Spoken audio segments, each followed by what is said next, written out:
What if I told you that one of the safest investments in the world could also be hiding one of the biggest risks that almost nobody is talking about?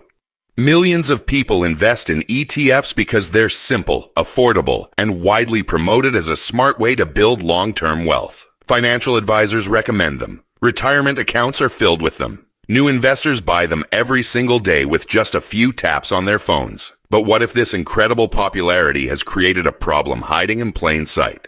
What if the very thing that made ETFs so successful is also increasing risk in ways most investors never notice? Before we continue, let me be clear. This isn't a prediction that ETFs are about to collapse. And this video isn't financial advice. ETFs remain one of the most widely used investment tools in the world. However, like any financial product, they also have risks. And understanding those risks is just as important as understanding their benefits. Today, we're exploring a question that more investors and market analysts have started asking. Could parts of the ETF market be becoming overcrowded? And if so, what could that mean for everyday investors? To understand why this question matters, let's go back in time. Imagine walking into a supermarket with thousands of products on the shelves. Instead of spending hours choosing every individual item, someone hands you a single basket containing a little bit of everything. That's essentially what an ETF does in the investing world. Rather than buying shares of one company, you can buy a fund that owns dozens, hundreds, or even thousands of different investments. It sounds almost perfect. Instant diversification, lower costs, easy access. Over the last 2 decades, ETFs have transformed the way millions of people invest. And today they hold trillions of dollars in assets around the world. Their growth has been remarkable. And for many investors, they've become the foundation of long-term portfolios. But here's where the story takes an interesting turn. Imagine if everyone in the supermarket suddenly started buying the exact same basket every single day. The companies inside that basket would receive more and more money. Not necessarily because each one had become dramatically better, but because they're included in the basket that everyone keeps buying. Over time, that constant flow of money can have a powerful effect on markets. It doesn't automatically mean prices become disconnected from reality, but it does raise an important question. How much of today's market movement is driven by careful analysis, and how much is simply driven by automatic investment flows? That's the question we're going to explore. In this video, we'll uncover how ETFs actually work, why they've become so popular, what some experts believe are the potential risks of rapid growth, and whether concerns about a so-called ETF bubble are supported by evidence or are simply another market myth. By the end, you'll have a clearer understanding of one of the most important debates in modern investing. So, before you invest your next dollar, let's take a closer look beneath the surface and discover what might really be happening inside the world of ETFs. To understand why some analysts have started questioning whether parts of the ETF market could become overheated, we first need to understand why ETFs became so popular in the first place. The answer is surprisingly simple. They solved a problem that millions of investors faced. Years ago, building a diversified investment portfolio often required significant time, research, and money. Investors had to choose individual companies, monitor earnings reports, follow market news, and constantly decide whether to buy, sell, or hold. It wasn't impossible, but it could be overwhelming, especially for beginners. ETFs changed that. Instead of trying to pick the next winning company, investors could buy a single fund that tracked an entire market index. With one investment, they gained exposure to dozens or even hundreds of companies. It was simple, efficient, and relatively inexpensive. Unsurprisingly, millions of people embraced the idea. As online investing became easier and smartphone trading apps grew in popularity, ETF investing accelerated even further. Monthly investment plans allowed people to invest automatically, often without thinking about which individual companies they were buying. Every payday, money flowed into the same funds again and again. For many people, this disciplined approach has been an effective way to build long-term wealth. It removes much of the emotion from investing and encourages consistency instead of trying to predict every market move. That's one of the biggest reasons ETFs have earned such a strong reputation among long-term investors. However, every successful idea eventually raises new questions. Imagine a stadium where everyone decides to use the same entrance. At first, everything works perfectly. The entrance is wide, organized, and efficient. But as more and more people arrive, that single entrance becomes increasingly crowded. The entrance itself hasn't changed. The number of people using it has. Some market observers wonder whether something similar could happen in certain areas of the ETF market. As larger amounts of money continue flowing into the same popular funds, those funds naturally buy more shares of the companies they track. The more investors contribute, the more buying occurs. This doesn't automatically create a bubble, but it does create a feedback loop that deserves attention. Think about some of the world's largest stock market indexes. The biggest companies often receive the largest weighting within those indexes. That means when investors buy an index ETF, a larger portion of their money automatically goes into the largest companies. As those companies grow and their market values increase, their weighting in the index can become even larger. Then future ETF investments direct even more money toward those same companies. This cycle can continue for years, especially during strong bull markets. Supporters argue that this simply reflects successful businesses growing larger. Critics, however, ask whether automatic buying can sometimes amplify price movements beyond what company fundamentals alone would justify. This debate doesn't have a simple yes or no answer, and that's exactly why it's so important.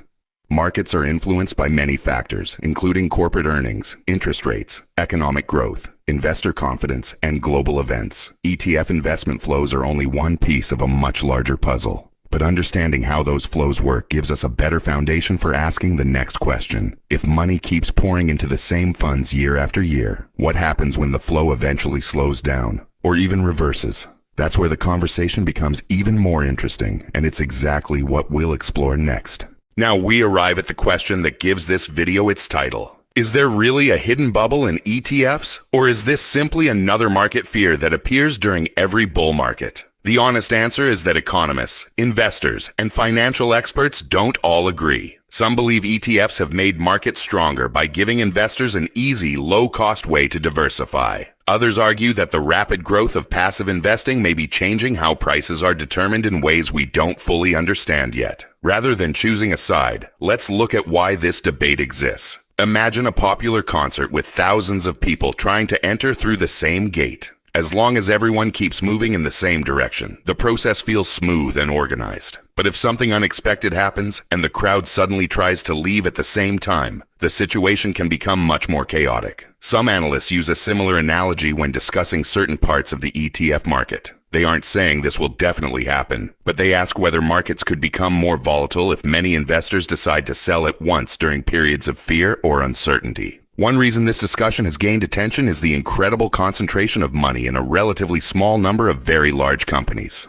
Many of the most popular index ETFs are weighted by market value, which means the biggest companies naturally receive the largest share of new investments. When investors continue buying those ETFs month after month, more money automatically flows into those same companies. If those companies continue performing well, the cycle reinforces itself. Higher prices increase their market value, which increases their weighting in the index, which can lead to even more investment flowing toward them. Some experts believe this is simply the market rewarding successful businesses. Others wonder whether automatic investment flows can sometimes push prices higher than the underlying business fundamentals alone would justify. Another important point involves investor behavior. During rising markets, confidence often grows quickly. News headlines celebrate record highs. Social media fills with stories of impressive investment returns, and many people begin believing that prices will continue rising indefinitely. History shows that this kind of optimism isn't unique to ETFs. Similar patterns have appeared during previous investment booms involving technology stocks, real estate, cryptocurrencies, and other rapidly growing markets. That doesn't mean today's ETF market is following the same path, but it reminds us that investor psychology has always played an important role in financial markets. Fear and excitement can sometimes influence decisions just as much as company earnings or economic data. It's also important to understand that not all ETFs are the same. Some track broad market indexes containing hundreds of companies across different industries. Others focus on a single sector, a specific country, commodities, bonds, or even highly specialized investment themes. The risks associated with one ETF may be very different from another. That's why broad statements like all ETFs are safe or all ETFs are dangerous oversimplify a much more complex reality. The structure, strategy, holdings, and objectives of each fund matter. As investors, asking thoughtful questions is often more valuable than accepting simple answers. So is there a hidden bubble? The truth is that nobody knows for certain. Markets don't come with warning labels, and bubbles are usually identified only after they burst. What we do know is that understanding how investment flows work, how market indexes are constructed, and how investor behavior affects prices can help us become more informed participants in the market. And that leads us to the next question. If markets experienced a major downturn tomorrow, how would ETFs actually respond? And would they make things better, worse, or somewhere in between? That's exactly what we'll uncover next. Now let's imagine a scenario that every investor eventually faces. The market has been climbing for years. Confidence is high. Headlines celebrate new record highs almost every week. Investors feel optimistic. Retirement accounts are growing, and many people begin to believe that the good times will continue indefinitely. Then, without warning, something changes. It could be disappointing economic data, higher interest rates, geopolitical uncertainty, unexpected corporate earnings, or another event that causes investors to become more cautious. Markets begin to decline. At first, the drop seems temporary, but as prices continue falling, emotions begin to take over. Fear spreads much faster than optimism ever did. Suddenly, the same investors who were eager to buy yesterday begin asking whether they should sell today. This is where ETFs often come under the spotlight. Because ETFs trade throughout the day like regular stocks, investors can buy and sell them within seconds. For many people, that's one of their biggest advantages. It provides flexibility and liquidity during normal market conditions. However, during periods of heightened volatility, that same convenience can also encourage emotional decision-making. Instead of calmly reviewing long-term investment plans, some investors may react to frightening headlines or sharp price movements. Again, this isn't unique to ETFs. Human psychology has influenced financial markets for centuries. But because ETFs make investing so accessible, they can also make it easier for investors to act quickly when emotions are running high. Imagine thousands or even millions of investors deciding to sell at roughly the same time. When ETF shares are sold, the fund itself doesn't automatically collapse. Behind the scenes, a mechanism involving authorized participants helps keep ETF prices closely aligned with the value of their underlying holdings. This creation and redemption process is one of the innovations that has made ETFs so effective over the years. During normal market conditions, it generally helps maintain orderly pricing. However, in periods of extreme market stress, temporary price differences between an ETF and its underlying assets can sometimes occur before markets stabilize again. That's one reason financial professionals closely monitor liquidity and trading conditions during volatile periods. History gives us useful lessons. During major market events, including the global financial crisis of 2008, the sharp market decline in March 2020, and other periods of heightened volatility, many ETFs continued functioning as designed, even though prices moved dramatically along with the broader market. Some specialized ETFs experienced larger price swings than the assets they tracked, while broad market index ETFs generally continued trading throughout the uncertainty. These events reminded investors of an important truth. An ETF reflects the market it invests in. If the underlying assets become more volatile, the ETF will often reflect that volatility as well. In many cases, the ETF isn't creating the risk. It's revealing the risk already present in the market. This brings us back to the central question of our video. Is the concern really about ETFs themselves, or is it about how investors use them? A diversified ETF held with a long-term strategy is very different from chasing short-term trends or investing without understanding what the fund actually owns. Markets will always experience periods of growth and decline. That's part of investing. The key difference often isn't the investment itself. It's the decisions people make before, during, and after those market movements. And that leads us to the final and perhaps most important question of all. What lessons can every investor learn from this debate, regardless of whether an ETF bubble ever exists? That's exactly where we're headed next. So after everything we've explored, let's return to the question we asked at the very beginning. Is there really a hidden bubble in ETFs? The most honest answer is that no one can say with certainty. Financial markets are incredibly complex, and they're influenced by thousands of factors every single day.